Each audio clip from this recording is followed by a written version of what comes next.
COVID-19 Medicaid continuous coverage requirements as implemented by the Department of Health and Human Services. In March 2020, Congress passed a law responding to the COVID-19 pandemic that generally required states to keep most people enrolled in Medicaid coverage regardless of changes, such as a change in income. Nearly 390,000 Nebraskans have been relying on Medicaid coverage for their health needs during the pandemic. The federal protections ended in March of 2023. The department began the unwinding process and restarted determinations and terminations, the first of which were effective April 1, 2023. The unwinding is an unprecedented health coverage disenrollment event. It was estimated to take a year to re-examine every recipient's eligibility. The department has been tracking data throughout the unwinding process, and it is my hope that someone from the department would be here to explain the process used and the data. When I asked for an in-person testifier, the response was that they would send a report. So I'm not sure if they've sent the report yet or not, because I haven't checked, but I assume that when we get the report, then we can all review that. We do have some testifiers today to talk about the unwind process and how that's been impacting healthcare entities and individuals. But I think we're going to hear from a few testifiers this morning. This is a massive project, obviously, not evaluating whether or not people should be on or off Medicaid for a few years is going to result in a lot of people that need to be rolled off, but also people who still are covered. And so we want to make sure that we're doing our due diligence and ensuring that in such a massive unwind, we are getting the right people on and the right people off. So with that, I will take any questions. All right, thank you. Are there any questions from the committee?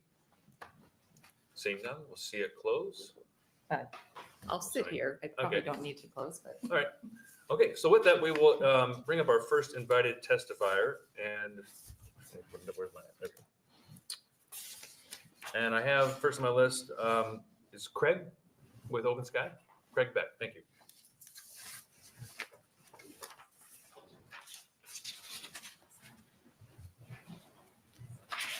Welcome. Good morning, Chairman Hansen and members of the Health and Human Services Committee. My name is Craig Beck, that's C-R-A-I-G-B-E-C-K, and I'm the Senior Fiscal Policy Analyst at Open Sky Policy Institute.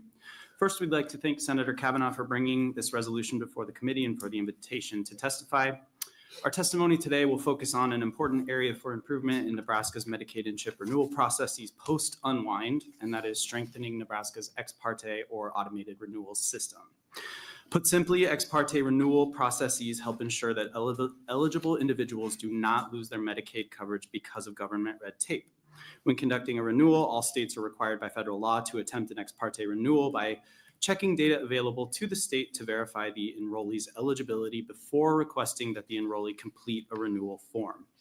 One example of this process is checking the state wage database to determine if an employee still meets income eligibility requirements before making them fill out a renewal form. Ex parte renewals lessen the administrative burden on both enrollees and the state by reducing the amount of paperwork that must be completed and processed. Strong ex parte processes also lower the risk of procedural disenrollments, where eligible people lose Medicaid coverage if they do not receive or do not complete the renewal form. According to data from the Centers for Medicare and Medicaid Services, CMS, 30% of Nebraskans who retained their Medicaid coverage during the unwind were renewed through ex parte processes. This is over 10% lower than the US average during that time of about 41%. And since the unwind concluded, Nebraska's ex parte rate has increased, but it still lags behind other states. Data from August 2024 indicates that Nebraska's ex parte renewal rate sits at about 38%, while 30 states had ex parte renewal rates higher than 50% during the same month, which indicates that Nebraska still has some room for improvement.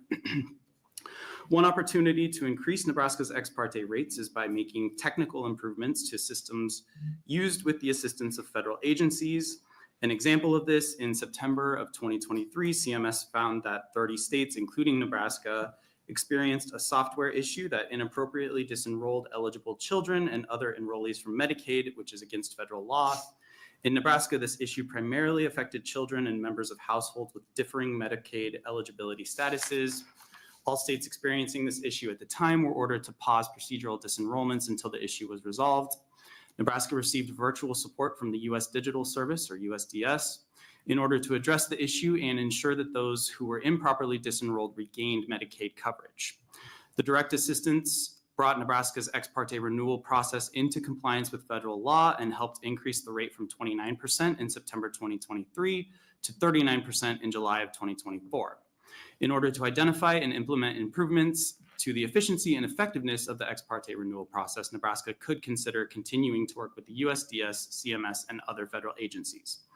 Another technical improvement available to Nebraska would be expanding the data sources used to determine income eligibility for enrollees. Using a more comprehensive data set to verify income eligibility increases the likelihood that an enrollee's eligibility can be verified through the ex parte process, which further improves efficiency. Some possible examples of additional data sources include state unemployment compensation records, the state public employees retirement system, SNAP and TANF. Including SNAP data in the ex parte renewal process is particularly effective because SNAP has lower income thresholds than CHIP and Medicaid programs, meaning that children who receive SNAP benefits often already meet the income eligibility requirements for CHIP or Medicaid. SNAP data can also be integrated into other Medicaid and CHIP systems to make them more efficient.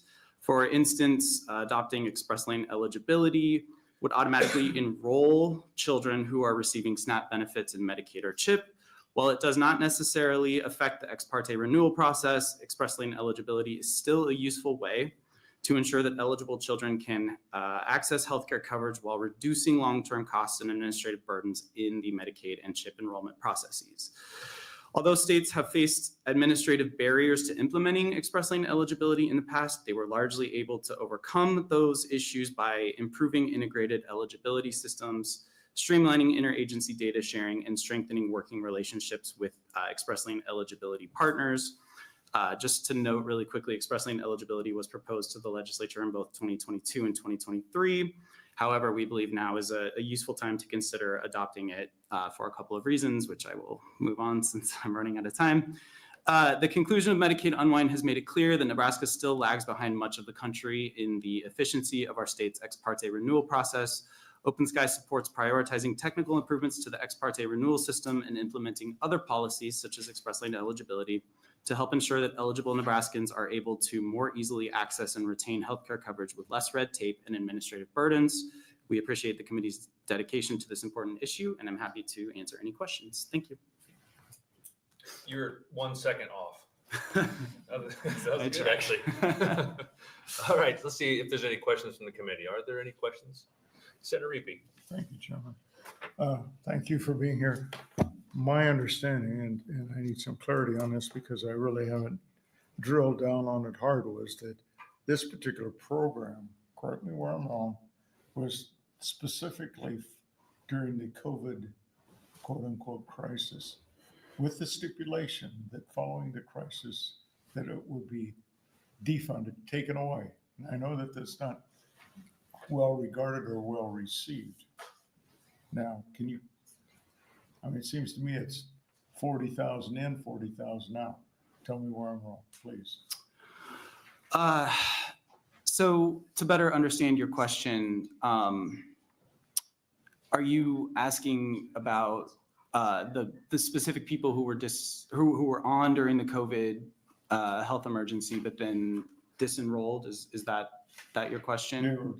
I remember specifically talking with Mr. Bagley from HHS at the time, and I think going back a year or so, that he was saying there would be, they had to take, I think it was 40,000. That number sticks in my head for some reason, that had to come back off because people who lost their insurance during COVID or whatever were put on, but the federal requirement was that those people had to come off.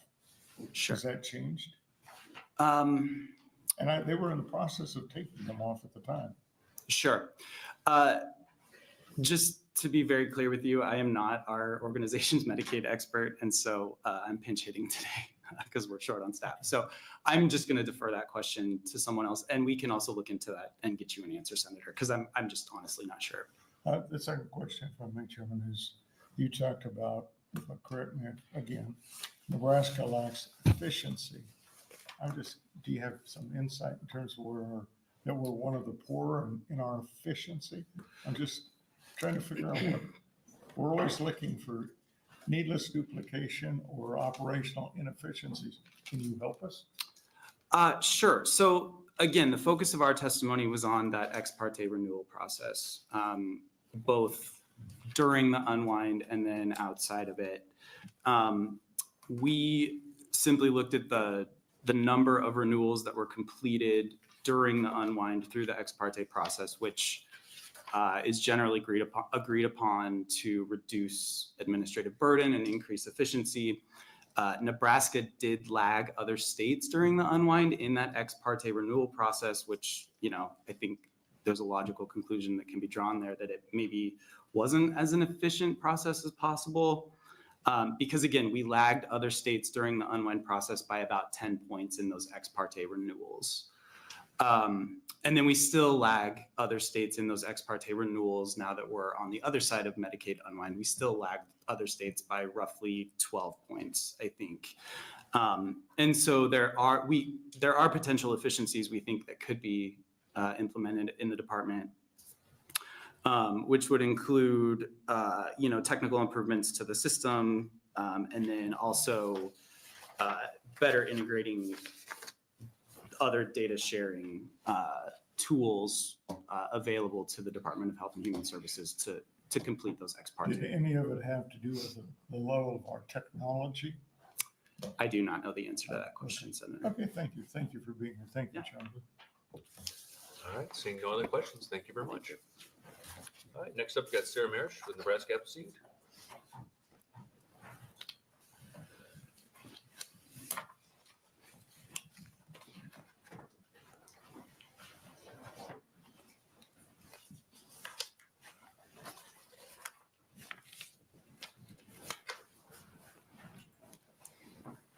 Hello, Chair Hansen and members of the Health and Human Services Committee. My name is Sarah Marish, that's SARAH MARESH, and I am the Healthcare Access Program Director at Appleseed, testifying on behalf of Appleseed.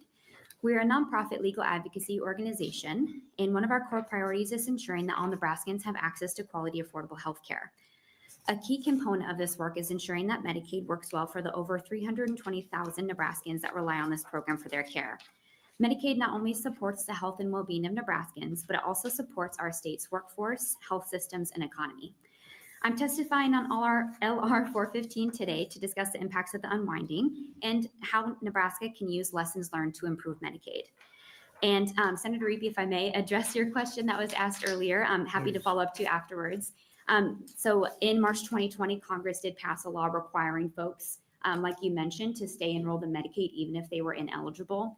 And that process, those laws were in place for about 3 years until Congress mandated again by law for those protections to end. So you're exactly right that this is, by design and by law, that during the COVID pandemic, you saw Medicaid enrollment ballooning because of those requirements.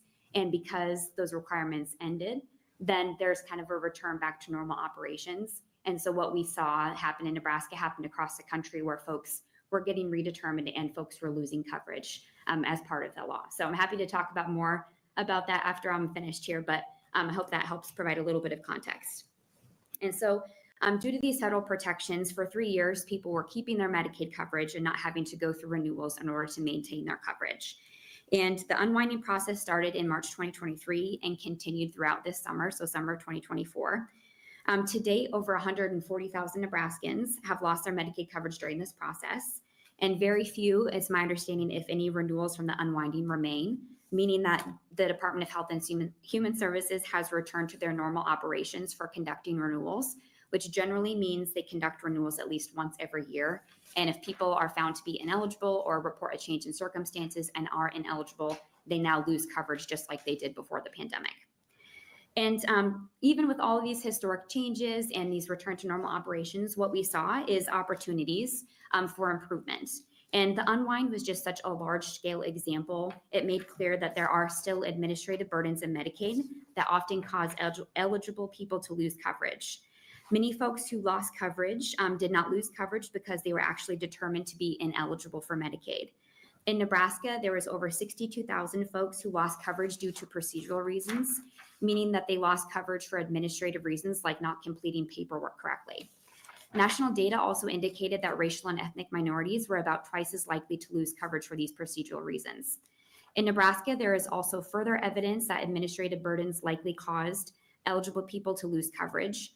Even though 140,000 people lost coverage, we have only seen a net drop in enrollment of 63,000, which could signal that many people who were terminated from Medicaid remained eligible but subsequently re-enrolled. And not only does this disrupt care for Nebraskans, which can increase healthcare costs, this phenomenon of people falling off coverage and back onto coverage and quickly re-enrolling is often called churn, and it also increases state administrative costs. Additionally, we did see communication issues during the unwind that hampered access. Many Nebraskans weren't aware of these significant changes, and we also heard from Nebraskans that didn't know that they were terminated from coverage until they showed up at the doctor's office or tried to get a prescription refilled at a pharmacy. We also heard from Nebraskans who encountered language issues navigating the renewal process and shared those issues with DHHS. And national data confirms that Medicaid enrollees with limited English proficiency face increased risk of renewal difficulties due to that barrier. We also heard that call center wait times seemed reasonable on paper, but in practice, it took a lot longer for people to get to the right person about their coverage. And I know I'm short on time, so I'll just quickly say DHHS did maintain a helpful data dashboard and tracked some important data points throughout the unwind and responded to some of our requests for increasing specific data and provided nearly monthly updates, which we greatly appreciated. And we hope that these tracking tools continue and exist after the unwinding has been fully completed. While the unwind resulted in historic coverage losses, there are opportunities to improve Medicaid. Craig went over some great examples of some technical improvements and ex parte renewals that could be improved. And Medicaid can also simplify paperwork by relying on more internal data sources and checking external ones to automatically complete those renewals and accept more self-attestations. Nebraska can also work to conduct more targeted outreach, streamline call center processes, and provide information in more languages to improve communications.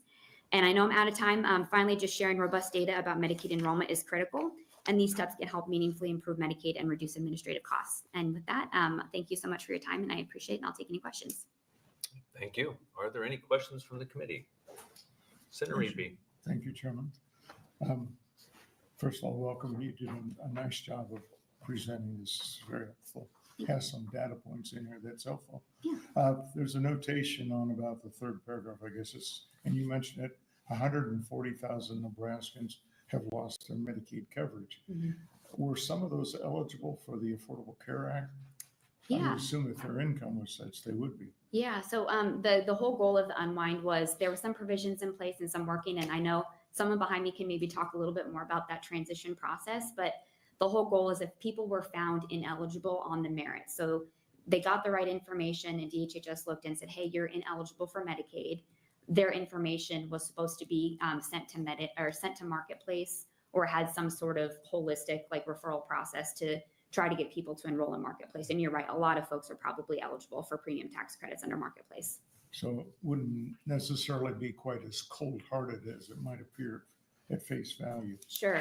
I think too, for what it's worth, I know sometimes even those transitions to coverage aren't what exactly we'd like them to be. Unfortunately, even if people are kicked off Medicaid, they can't automatically become enrolled in the Marketplace. There's certain steps they have to take. The plans can be really confusing as well. And unfortunately too, like some people do have to pay, and even minimal costs can be harmful for folks with low incomes. But it's a fairly generous program in terms of income levels. I mean, it's not it's what, 200% of poverty or 300. It's fairly high. Yep, you're right. Yeah, I think like 95% of Nebraskans who have Marketplace coverage get premium tax credit assistance, for what it's worth. The other one I noticed here, if I may, Mr. Chairman, is you're playing to us when your last line says, improve the Medicaid program and reduce administrative cost. You know, that's music to our ears. Thank you. Yeah. Thank you, Chairman. Yep. I think I'm trying to work through some of the numbers. Yeah. I think you mentioned about 62,000 people Where's that at? Yeah, sorry, there are a lot of numbers in here. So first, 62,000 people lost coverage due to procedural reasons. Yep. According to DHHS, they say 72,000. so I think I was a little bit more generous. There's in their category that they report for, and maybe you should rely on their numbers too, but in their category for procedural reasons, they also count death, like client death, Okay. in the data online. So I excluded the client death in here. Okay. And there's about 4,000 online, at least from their dashboard, that was a client death category. So maybe that's a discrepancy. Yeah, that might be it. And they say 68,000. The other 49% were disenrolled for procedural. Did you say procedural? Yep, procedural. Okay, that's right. So they say 68,000 for procedural. And I You say said 60,000. 62. Okay. Yeah, They I say think the death. 72,000 due to programmatic. Programmatic. Yep, you got it. Woof. Programmatic reasons no longer met eligibility or financial requirements. Okay, I'm just kind of trying to work this in numbers that you provided compared to what they say. And you mentioned also here one of the paragraphs, additionally, communication issues during the unwind also hampered access. Mhm. Many Nebraskans were not aware of these significant changes taking place. I was somewhat familiar with some of the communication that the state was using for some of the people who were going to be ineligible. Mhm. It seemed like they, through mailing and I think through calling and through, community organizations. Do you know there's a reason why maybe they weren't aware of these? Yeah, I think you're right. I think DHHS did do a lot of outreach, and I know Appleseed, along with a lot of organizations, tried to do outreach as well. I think it's difficult to reach everyone if there's 390,000 folks, and a lot of people have really busy lives and receive paperwork in the mail that can be confusing. And so I think some of it is just really hard sometimes to reach the populations, especially with trusted messengers. And so I think that could be part of it. Okay. Yeah. And I think for what it's worth too, I mentioned, some people didn't know they lost coverage until they showed up at the doctor's office. Sometimes we heard people didn't get the mail that told them they were being terminated from coverage. And other times, maybe they missed the mail. We're not quite sure exactly. Okay. I was curious to get your take on that. So Yeah. There's one other thing. It says, Okay, no, never mind. You answered my question already, so Okay. that's all I have. Cool. Any other questions from the committee? All right, seeing none, thank you All very right. much. Thanks so much. All right, last but not least, we got Amy Benke, Nebraska Healthcare Association.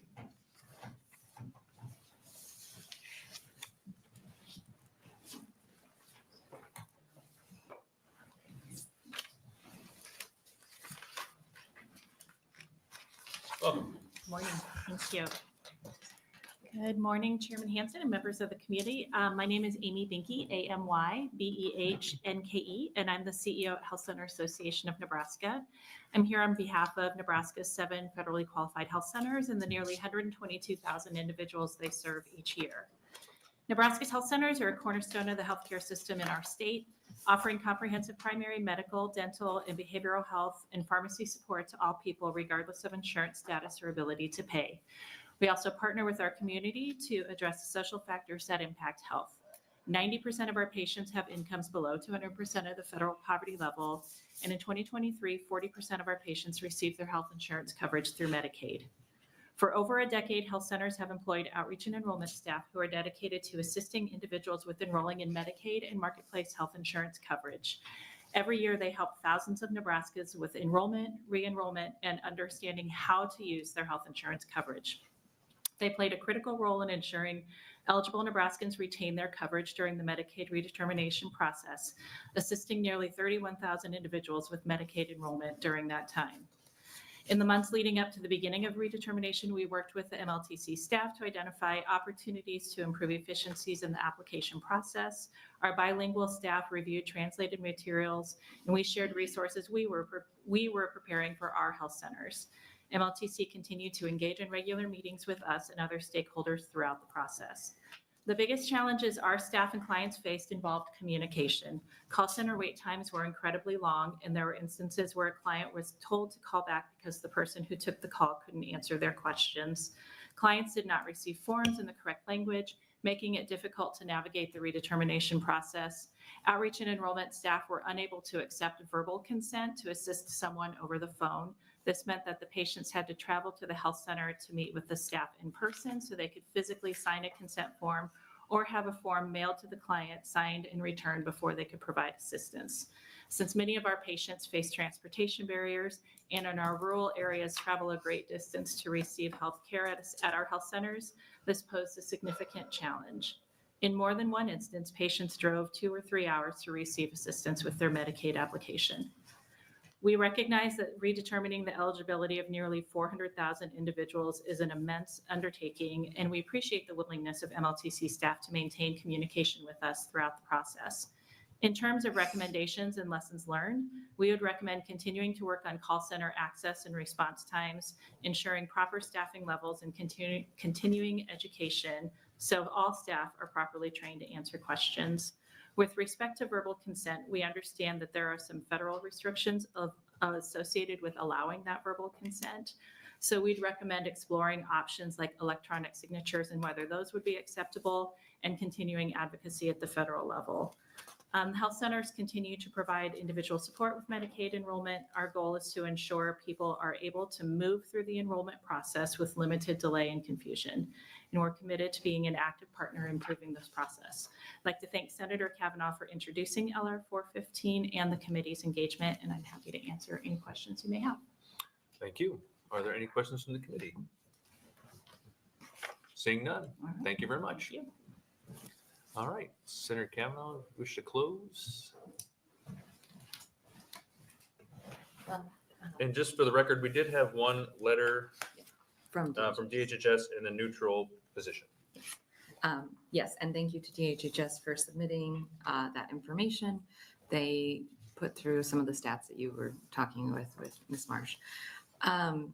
So thank you for having the hearing today and for coming. This is a huge undertaking, and I appreciate Ms. Benke's recommendations on how to move forward in a better direction. Anytime we undertake something this massive, obviously there's going to be issues. It's not going to go smoothly, but I do think it's important for us to take a moment and reflect on the process and see how we can improve on it so that we're delivering the services to the right people. And clearly we have some room for growth and change. So I hope that moving forward, we take some of these points and implement them.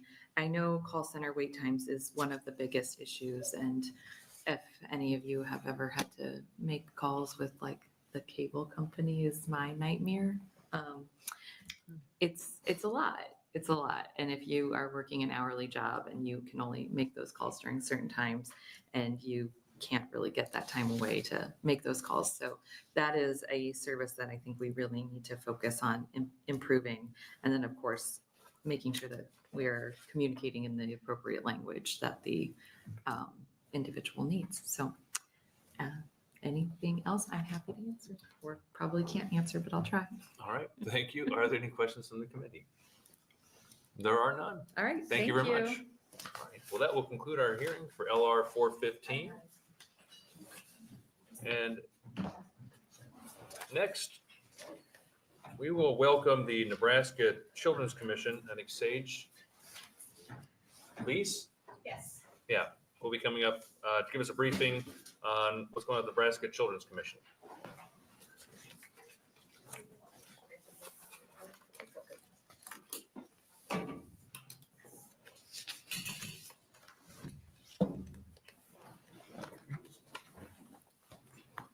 Welcome.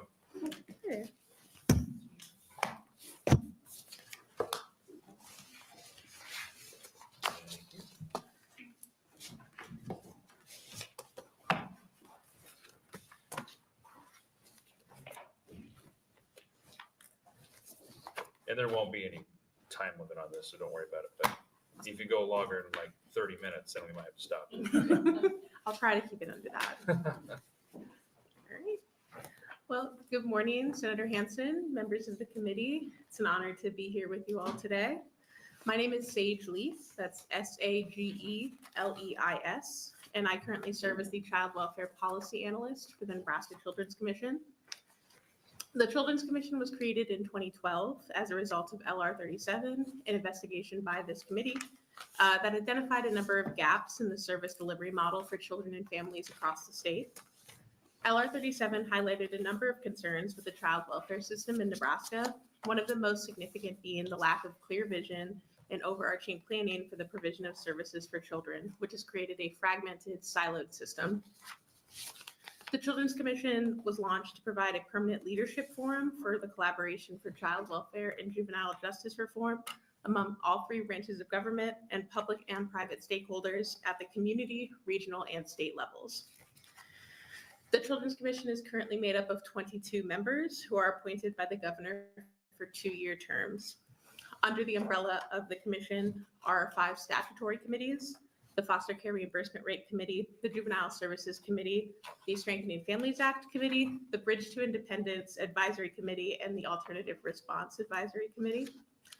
These committees are tasked with meeting regularly to develop policy recommendations to improve outcomes for children and families in the child welfare system. These recommendations are then submitted to the Department of Health and Human Services and the legislature in the form of annual reports to inform policy decisions and highlight areas of shortcoming within the system. This year, the commission submitted 25 recommendations in its annual report, a copy of which has been provided to all of you and is available for review on our website as well. This biennium, the commission chose to center our recommendations around 3 main topics: placement stability and solutions, service array, and the prevention continuum. This means we want to find and propose ways to ensure youth and families are fully supported, have access to the services they need right in their communities, and are educated about services currently available to them in the state.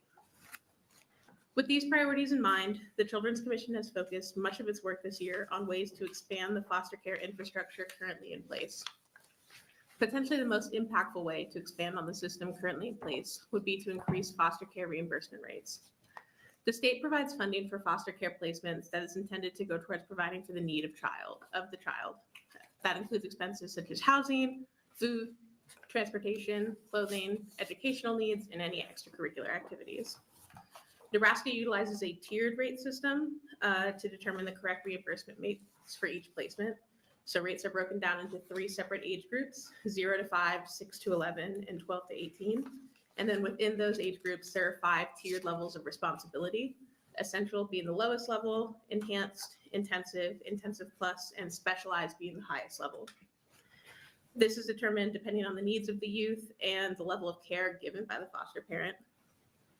In addition to foster parent reimbursement rates, the state also provides agency support reimbursements meant to cover direct and indirect costs to child placing agencies contracted by DHHS to recruit, train, provide support to, and retain foster parent caregivers for children in need of agency-supported foster care.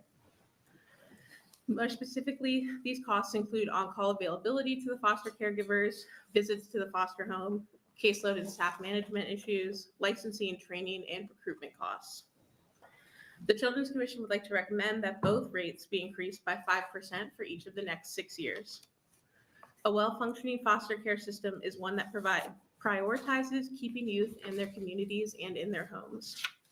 For this to happen, our foster parents and agencies need more support. As Nebraska moves towards this goal, consideration should be made for increasing capacity for higher behaviors when determining rate structure. Youth that are placed out of home are more likely to have higher behavior needs, resulting in increased costs, need for additional skill sets, and training for foster parents and the support staff to maintain placements. Many child placing agencies have reported much higher costs than what is being reimbursed currently, and supplementing that difference could result in limited providers and limited capacity throughout the state of Nebraska. Providing additional financial support would allow providers and foster parents alike to better serve our youth in stable placements. It is also important to keep in mind that foster youth are often not adequately prepared for the challenges of adulthood following their time in out-of-home care. The Bridge to Independence program was created to address that. The program began in October 2014 as a voluntary program that provides support for young adults between the ages of 19 and 21 as they transition from foster care to adulthood. Youth who join the B2I program have access to an independence coordinator. They receive advice and resources to help them meet their goals, be it personal, financial, educational, vocational. They receive healthcare coverage if Medicaid eligible under the Affordable Care Act, and they receive a monthly extended foster care financial stipend. In order to be eligible for B2I, youth must be working towards a productive adulthood. There are specific examples of what that constitutes in the PowerPoint presentation provided. They must meet with their independence coordinators monthly and be permanent residents of the state of Nebraska unless residing out of state through an interstate compact placement agreement. To continue accessibility to the B2I program, we must expand eligibility to a wider array of youth. Our research has found that Nebraska is a clear outlier in not including immigrant youth in B2I, with a wide variety of states recognizing immigrant youth's needs are no less than their non-immigrant peers, and in fact are sometimes more. Thus, the Commission recommends a clarification in state law to clearly include all immigrant youth in B2I who would otherwise qualify if not for their immigration status. As previously mentioned, most B2I participants receive medical coverage through state or federal Medicaid, recognizing that medical insurance is an essential support to young people who would otherwise receive such support from their parents if they were not in care.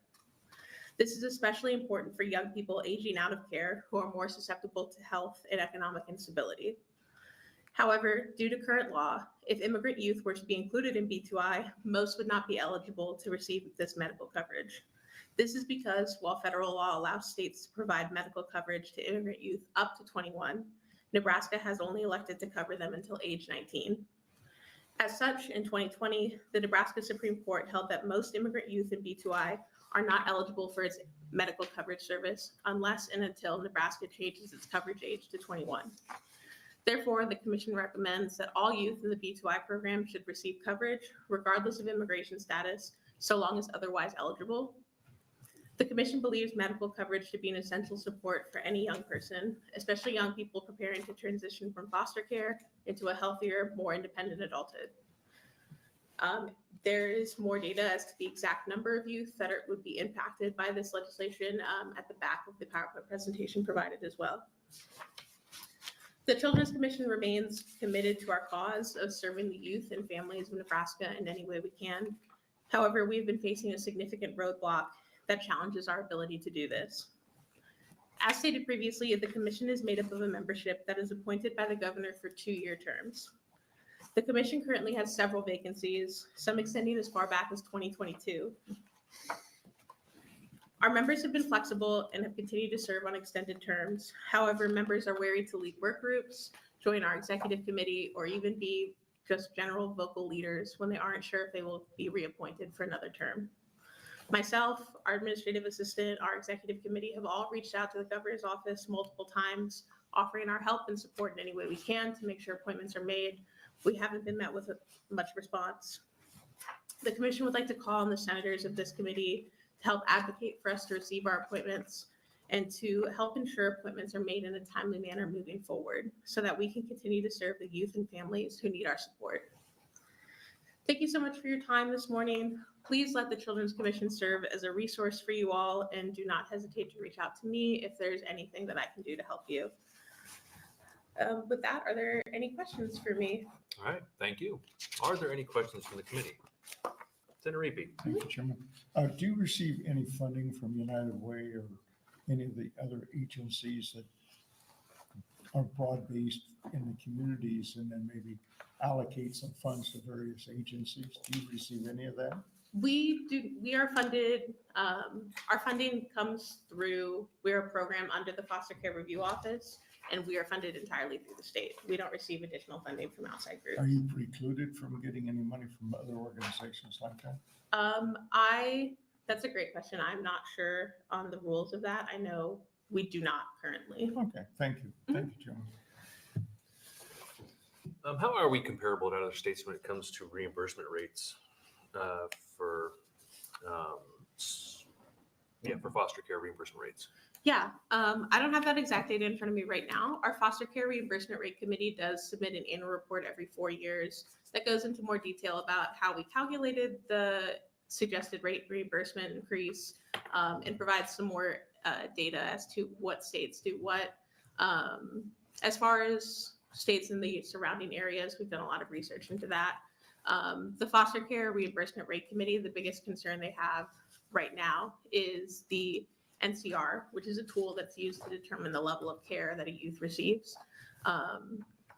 They're very concerned that youth are just kind of not fitting into this system very well. So we're trying to develop that to kind of put us more on par with our neighboring states.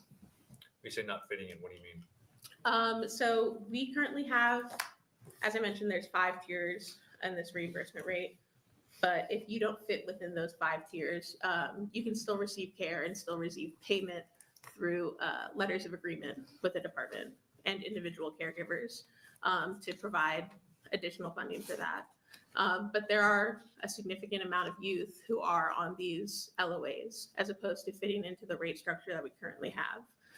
So that's the biggest concern our committee is currently trying to address, just to make sure we're fully encapsulating all the youth that we need to serve without having to make so many exceptions to our system. Okay. I know in Blair, we have Angel Share. Angel? I think it's Angel Share, but they went to the old Dana campus and they help the youth. The whole goal of them, their organization, is to help those who are aging out of the foster care system to kind of get training, what is vocational training, how to cook for yourself, how to take care of yourself, that kind of thing, offer housing, at a certain rate. Mhm. Have you heard much about that? Or, because that's kind of a public-private partnership as well, right? The state got involved with it. It's kind of, which I think is a pretty good way to kind of approach some of these challenges I think we face. Yeah. There are a number of private organizations in that private-public coordination that you're describing that are meant to provide housing and provide more training for youth. The B2I program, like I said, it's voluntary. Youth are not required to join B2I if they age out. It's just an option for them. And it's another way for them to get that same support through the state as opposed to having to go through any application processes for those resources or having to deal with finding them, or if they live in an area where those resources aren't available. So it's meant to be supplemental as well as those programs. Okay.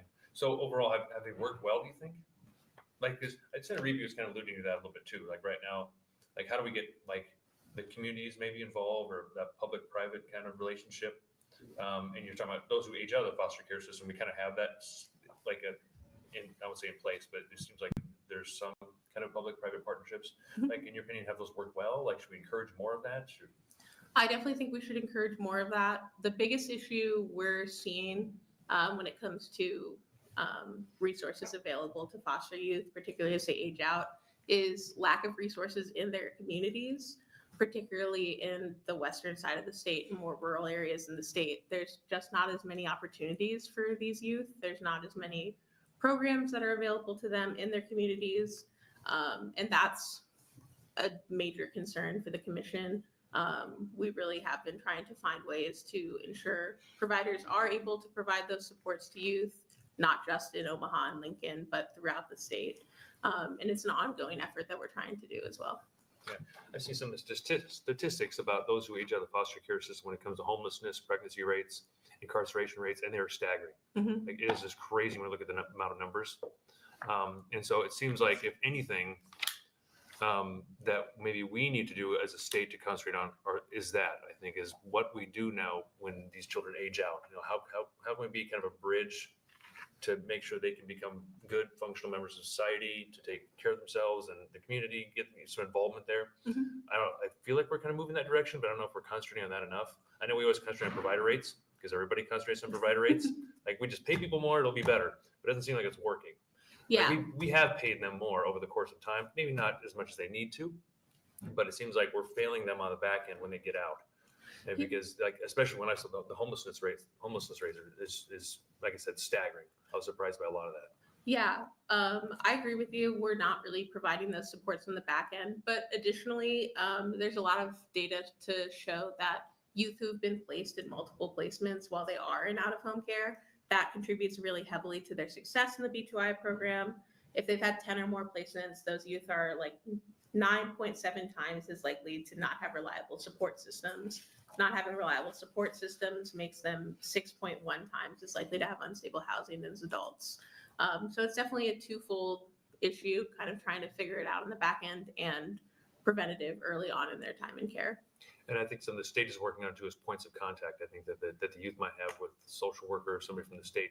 The more that they have, I think the less, the more issues that they can have down the road, right? I suppose if they just have one kind of point of contact with the state, with a social worker or something like that, it seems like they do much exponentially better than if they have like 2 or 3 or 4. So I think at the state's end, that's something that I think they're looking at kind of trying to improve as well. At least that's what I've heard from the department recently. So Yes. seems like we're kind of getting there, sort of. So Yeah, it's a slow process. I'll be the first to admit that, but Nebraska is making strides, and I'll be the first to admit Nebraska does have a very good child welfare system, but obviously there are still places that could be improved upon and room for growth. all right. Any other questions? Senator Walls. Quick question, thank you. Mhm. This list of members, is this the commission that you're talking about that has several vacancies? Yes, that list is from this summer, so it's not the most accurate membership list. We've had some turnover since then, but that is our membership at the time the annual report was submitted. Yes, Okay, and how many vacancies are there today? I believe there's 4. 4 vacancies, okay.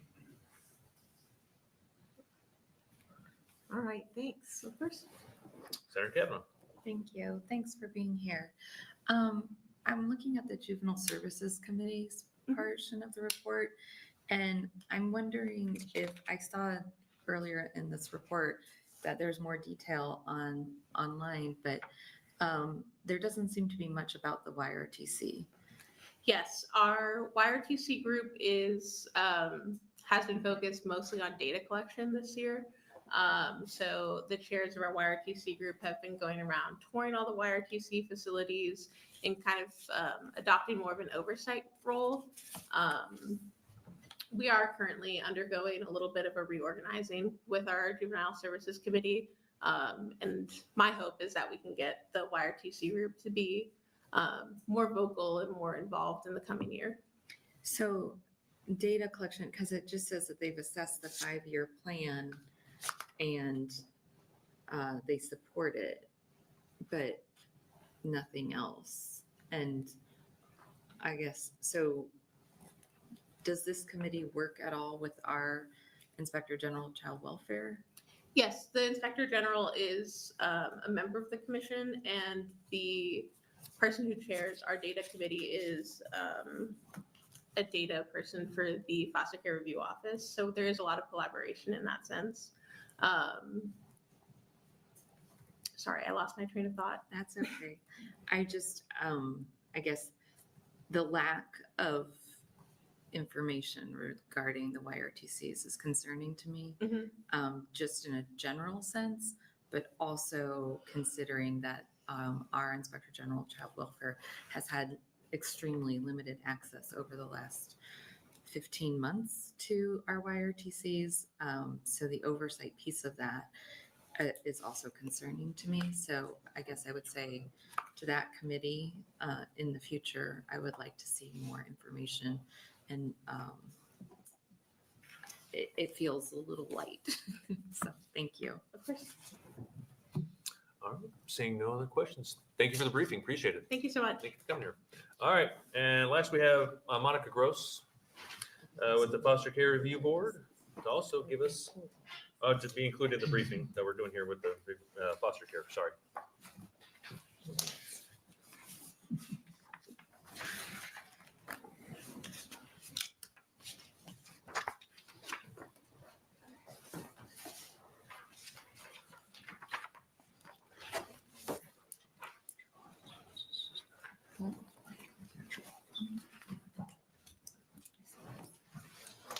Welcome.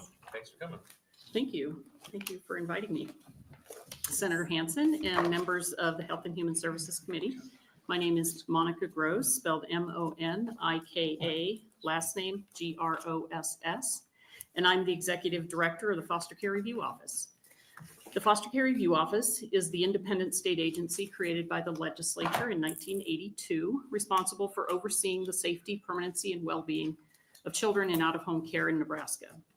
Through a process of case reviews, data collection and analysis, and accountability, the FCRO is the authoritative voice for all children and youth in out-of-home care.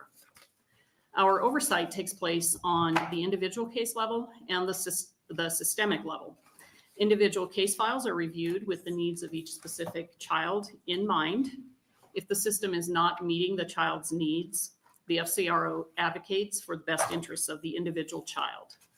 At the same time, the data collected from the case file review is used to create a system-wide view of changes, successes, and challenges in the child welfare and youth justice systems. The recommendations in our annual report are based on thoughtful analysis of the data. Our case reviews are carried out by local volunteer citizen review board members. These volunteers come from communities large and small across the state. They receive initial and ongoing training and are very committed to their role in oversight and making recommendations to the courts with the child's best interests in mind. Our volunteers come from a wide variety of backgrounds and experience. They have their fingers on the pulse of their communities and have a firm grasp on the community's assets and needs, which is valuable to the case review process. Because they are volunteering their time to benefit the children and families of Nebraska, there's no additional cost to the taxpayers for their services. In fiscal year 23-24, the Foster Care Review Office tracked information regarding the experiences of 6,731 children who were removed from their homes and put into state care and custody through the child welfare or juvenile probation systems. This tracking is facilitated by our independent data system through collaboration with our partners at DHHS and the Administrative Office of Courts and Probation. Every episode in care, placement change, and worker change is tracked. Relevant court information for each child is monitored and entered into the data system by FCRO staff. And this allows us to analyze large-scale system changes and select children for citizen review based on their age, length of time in care, and upcoming court hearings. Once a child is selected for review, FCRO employees track the child's outcomes and facilitate citizen reviews. Local review boards conduct case file reviews and make required findings and recommendations. During fiscal year 23-24, 359 local board members serving on 53 local boards conducted 4,061 reviews of cases involving 3,343 DHHS wards in out-of-home care or trial home visit placement, including 17 reviews of 14 youth placed at a YRTC at the time of review. They also conducted 272 reviews of 256 youth in out-of-home care, supervised by the Administrative Office of Courts and Probation, Juvenile Services Division, that had no simultaneous child welfare involvement, including 45 reviews of 44 youth placed at a YRTC at the time of review. Attached to this written testimony are several graphs, tables, and maps depicting the state of out-of-home care in Nebraska as of June 30th, 2024. So that's our point in time. Figure 1 shows the number of court-involved Nebraska children in out-of-home care through the child welfare system by county of jurisdiction and service area as of June 30th, 2024.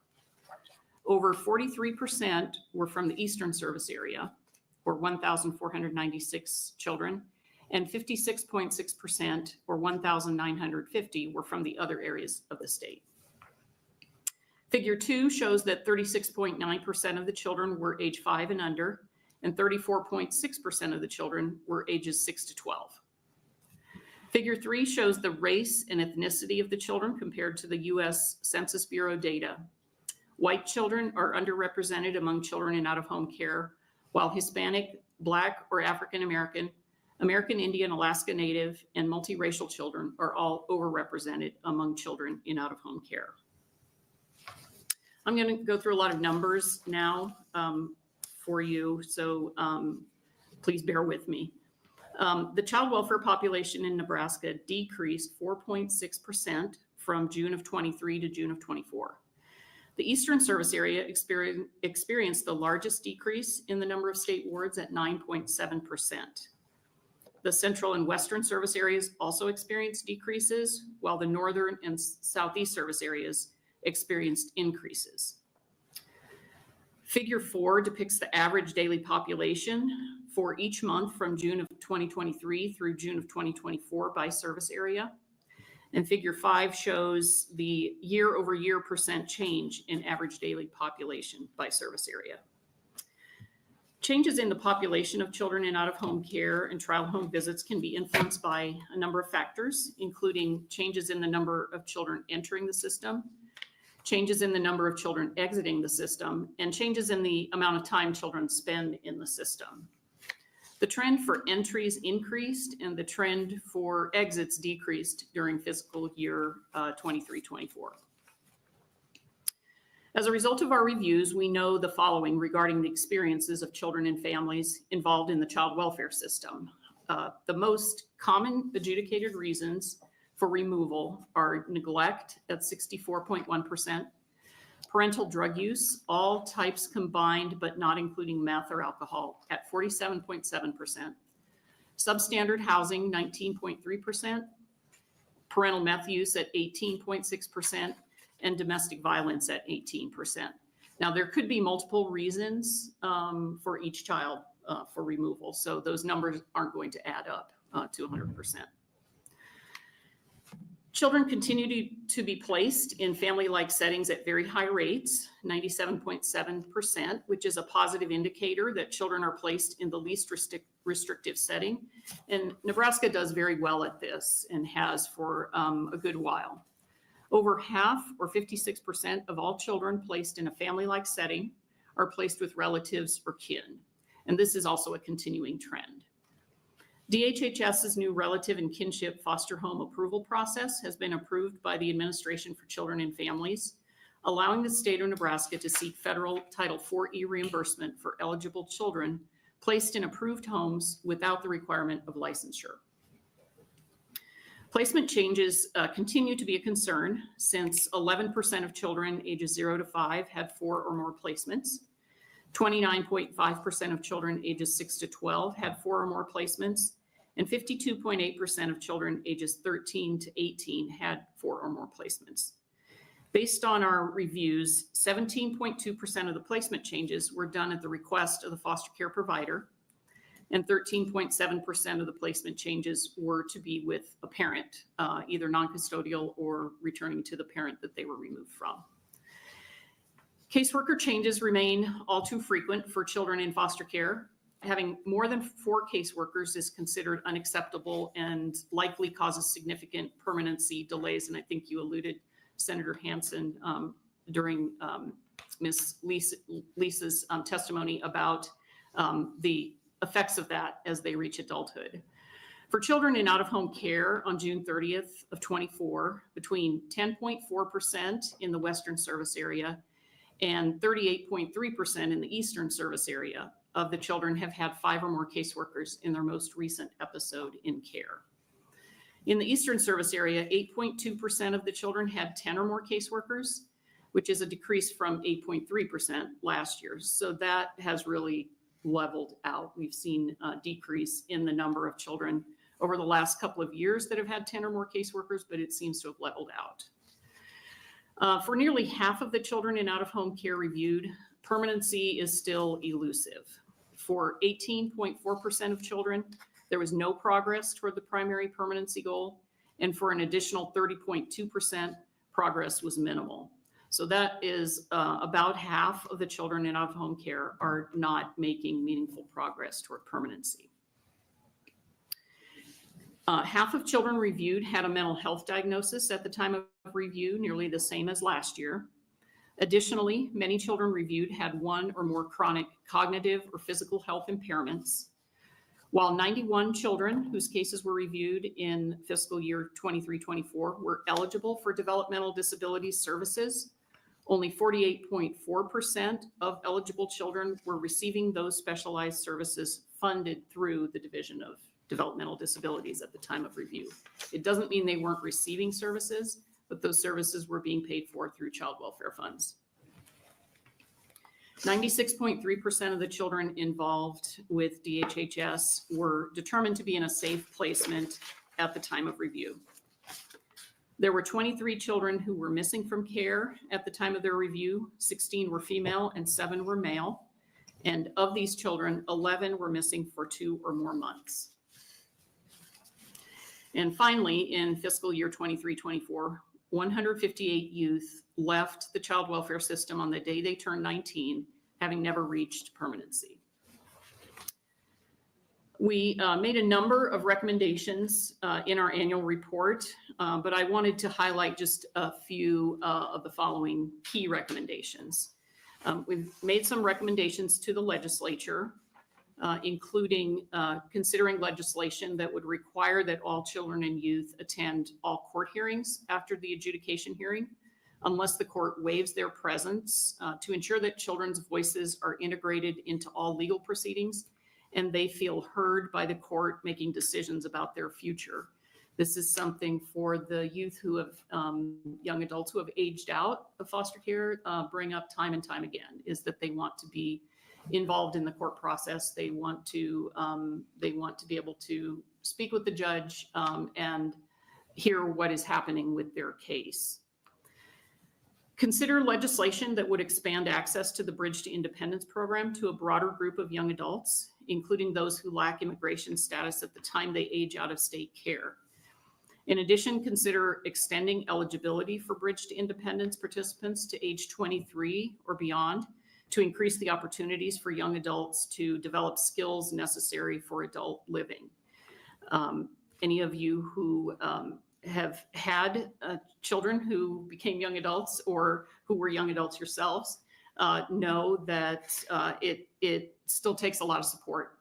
Even after you graduate high school, you might go out and get a job, but you still need a lot of support. I have 20-something children, and they just need a lot of, still a lot of that parental or adult guidance about things like insurance and, you know, how to get a loan or how to buy a car or, you know, what have you. And currently, the youth in Bridge to Independence are being cut off basically at age 21. We asked the legislature to give serious and timely consideration to recommendations from the Bellwether Consulting Group and the Data Sharing for Systems Involved Youth Leadership Team, which was tasked to develop a plan to improve how state agencies share data for systems involved youth, so they're better supported when school changes are necessary. And these recommendations were based on input from students, families, and professionals from the partnering state agencies. And this becomes important, especially for those youth who enter facilities, either our juvenile justice facilities or our mental health facilities or group home facilities, where they're taken out of their regular public school setting. And oftentimes there's a delay in records and enrollment information, and especially special ed and IEP plans being transmitted from one school to another. Sometimes they leave the facility before their home school ever transferred that information to the facility. So now they're 2 steps behind. And then credit transfer is another issue. And fourthly, there's been an increase in the number of children in the child welfare system that are placed in out-of-state congregate care facilities. The state of Nebraska must invest in infrastructure and in-state capacity for residential treatment facilities so children can remain close to home while receiving necessary mental health treatment. Then we have recommendations that we've made to multiple agencies. First of those is that child welfare and juvenile justice systems impact children, families, and communities of color at disproportionate rates. Disproportionality in child welfare and juvenile justice out-of-home populations has gotten worse in Nebraska. So DHHS, probation, the courts, and stakeholders, public and private, must do more to address racial and ethnic disparities. System partners must engage people with lived experience and those living in communities that are heavily impacted by the child welfare system to identify the root causes and develop solutions to address the causes of disparities which exist because of family separation policies and practices that result in lifelong trauma to the children. Nearly half of all children in out-of-home care in the child welfare system were removed from their homes due to parental drug abuse, other than methamphetamine. 18.6% were removed due to parental methamphetamine use. And again, multiple reasons can be identified for each child. More must be done to address substance misuse and addiction in our communities, including prevention, harm reduction strategies, and treatment services. Other issues leading to removal of children from their home include substandard and unsafe housing and domestic violence, which are problems that require investments in families and communities. DHHS probation and system partners should explore ways in which the needs of LGBTQ youth can be met and such youth can be supported in out-of-home care. That would include developing safe and supportive contacts and resources, including therapists and placement resources within communities that LGBTQ youth can access. And finally, looking into the future and looking at some studies that we are currently involved in and hope to be involved in soon, in conjunction with a professor at UNL and a PhD student there, taking an in-depth look at probation supervised youth placed at detention centers and examining factors related to detention placements and subsequent impacts on youth of color following those placements. These factors would include placement safety and appropriateness, mental health, substance abuse, education, and progress toward completing probation. And then another study we have ongoing, collaborating with the Center on Children, Families, and the Law at UNL, examining mental health needs and service access for young children ages 0 to 5 in out-of-home care, including reasons for removal, prevalence of mental health concerns, and current levels of service access. Findings are intended to highlight progress made or not made by children receiving mental health services and reveal potential gaps in access to services. And then finally, we're collaborating with researchers at the University of Oklahoma to study the impact of the 2015 Nebraska Indian Child Welfare Act on American Indian ICWA qualified children's experiences in out-of-home care. So we hope to bring the results of those studies to you in the near future. Thank you for the opportunity to speak with you today. We look forward to working with our system partners to improve the lives of Nebraska's most vulnerable residents. And each of you should have a copy of our annual report to refer to, and I'd be glad to answer any questions. Thank you. Are there any questions from the committee? Senator Reapy. Thank you, gentlemen. I have two questions. I've been on the committee, HHS, for 6 years. There's always been a problem with staffing social workers. That's still a major problem. I think it's gotten somewhat better, but as you can see in the data, we're still turning over caseworkers for children. Our data and our case reviews just look at it from the child's point of view. I did look at, DHHS does publish a turnover report on their website. I did look at that yesterday. And it looks like for the calendar year, they're at about 2.5% per month turnover in case managers. The second question that I have is, several years ago, Senator Pansing Brooks was a driving force to try to get legal representation for children, primarily outside of the urban. Do you have anything to comment on that? I do believe that there is some data in our annual report. When we review cases, we do look at whether in the probation supervised youth, are they represented by counsel? And I do believe a high percentage, it's in the 90s, are represented by counsel. Oh, they are now? Because I know that at the time there was a big pushback. Yeah, I think that we are finding that they are represented. Okay, thank you. Thank you, Chairman. Senator Cavanaugh. Thank you. Thanks for being here. On the bottom of page 3, you talked about the developmental disability services, Yes. and only 48% of eligible children are receiving those services funded through the division. So you said that doesn't mean they're not receiving the services, but that they're only getting funded through DHHS for that percentage. So is there a reason that they're not being fully funded through DHHS that I'm not understanding? Like, why is this going to your, basically your bottom line, not DHHS's? Yeah, we don't actually look into the reasons for that. So, it would be anecdotal.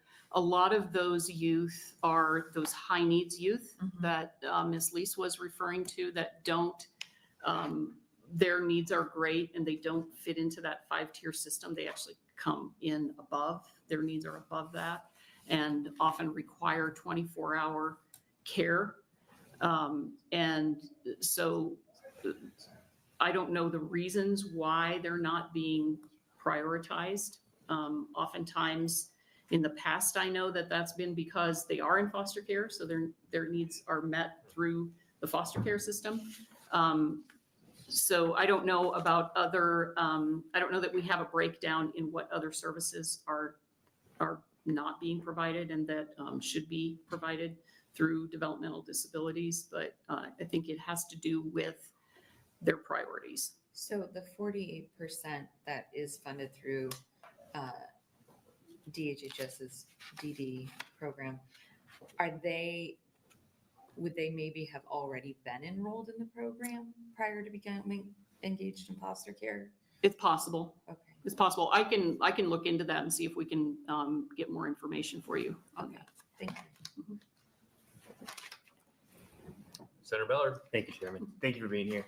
I have kind of a broad question. You can take it whatever way you want. It's how do you measure success in the foster care system, both in the system? Is it as simple as moving the adverse data points down, or is it something a little more broad than that? Well, I think we would look at it from the individual child standpoint. So, you might have 3,000 different measures of success, but the federal government looks at things like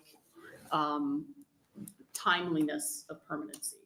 How long does it take for a child once they enter the system to reach permanency, either being returned home to their parent or being adopted or placed in a guardianship. Another thing they look at is once a child returns home, do they stay home or do they come back? They would not consider it a success if they came back, especially very quickly into the system. So that re-entry. Another thing that they would look at is while they're in foster care, are they safe? Are we keeping them safe? Are we keeping them safe from further maltreatment? So that's another measure. And then once a child is legally freed for adoption, parental rights have been addressed, how quickly are they adopted? So those are some of the things. It really has to do with how quickly are the children moving through the system to permanency, and we want that permanency to be permanent. Okay, thank you. Mm-hmm. I got a couple questions Sure. about your recommendations Yes. for multiple agencies. DHS, probation court stakeholders must do more to address racial and ethnic disparities. What are some recommendations you have specifically about that? Like, what can they do to address that? Well, I think one thing would be just taking a look at the policies that are in place that that might be leading to those disparities. I think just breaking down the reasons why we're removing children by race and ethnicity, just really being able to understand what has resulted in the disparities. And then I do think working with communities, the communities have the answers, I believe, and really working with them. A lot of times what I experience in meetings is you have a bunch of professionals around the table. And none of us live in those communities, work in those communities. Well, some of us might work in those communities, but we don't live there. It's not our community. And we're trying to come up with answers and solutions for those communities when we don't have the lived experience. And so that's why I think it's really important to include people with that lived experience from those communities. And I think the Children's Commission would be a good example. There is a requirement in the law that the Children's Commission, certain members have to be represent certain areas of lived experience, such as a foster and adoptive parent or a parent who has had experience in the child welfare system, a young adult who has experience in the foster care system, and so forth. So it's really important that we hear from those individuals. And one of the barriers, I think, to hearing from those individuals is that all the professionals that are at the table are being paid while they're there. And we're asking people to come in from the community and they're not being paid to be there, especially if they work at an hourly job or they're students or something like that. They're not being paid while they're sitting there. And so it's harder. That's a barrier to getting people to the table. Okay. And thank you for that, by the way. And when it comes to the, you talk about number 2 now, removed from methamphetamine use. Do you know what the reunification rate is for those who are now getting out because of methamphetamine use with their parents? I don't have that data, but I can see if our research department can pull that together. It's not a huge deal. I just thought you might know like a random percentage. Like, is it 80% of kids end up back with their parents, or is it? Well, 20%? overall, it's about 60% overall, Yeah. regardless of what the reason for removal is, that get reunified with their parent. And then it's about 20-some%, I think, that get adopted. And then there's a smaller percent that end up in a guardianship or aging out. Okay. And I was looking through the book that you provided here with the report, and with number 3, you mentioned those LGBTQ plus youth can be met and supported. Not debating that so much, but I was wondering why you would mention that when it's not mentioned in the report at all, like as a problem. Is it a problem? Well, we don't collect data on it. There's no available data for us to collect on that. However, we know from national data and national research that has been done that it is probably around 30% of children in foster care identify as LGBTQ. And we know that their outcomes tend to be worse. They have higher rates of depression. They have higher rates of suicide attempts, and their outcomes as adults, if they age out, their outcomes are also worse. There are higher rates of homelessness.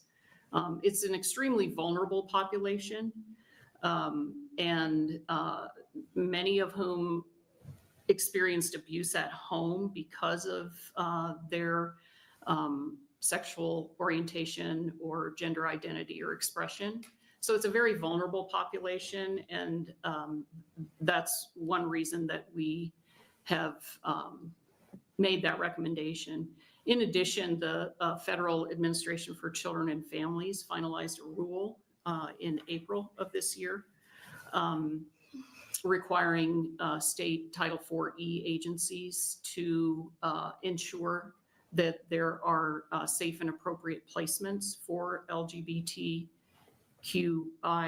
plus youth in foster care.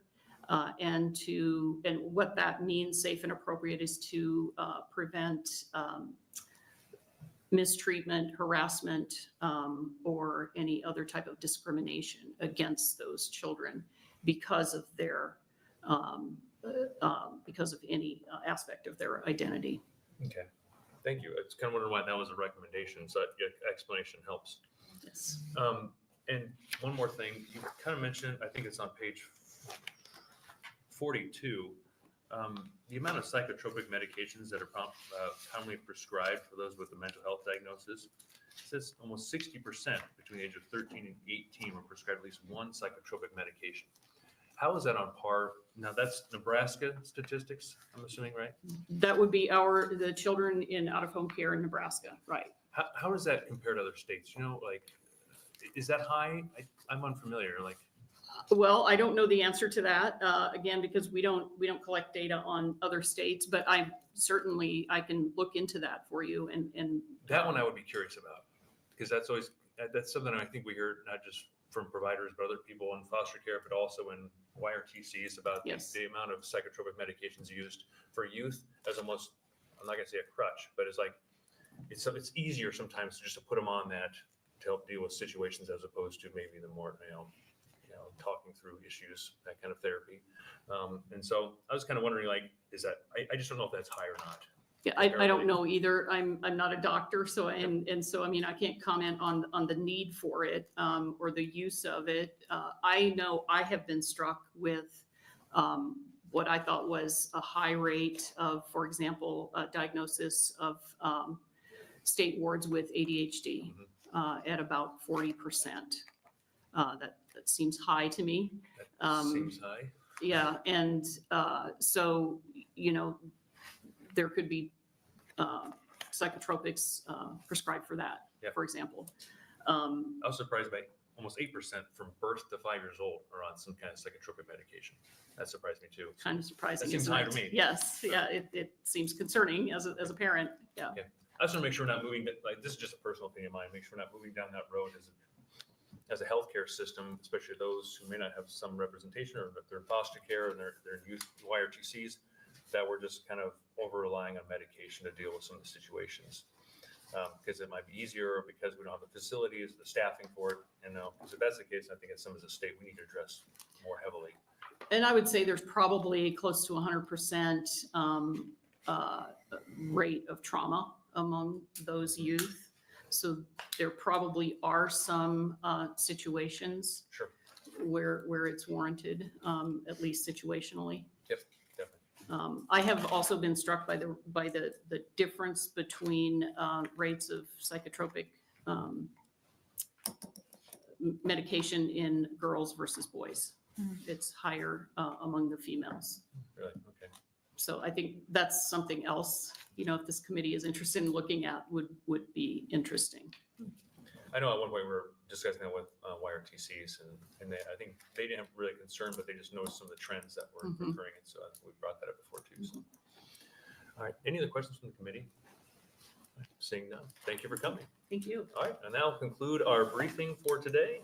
I appreciate everyone for coming, and that will conclude the hearing for today as well.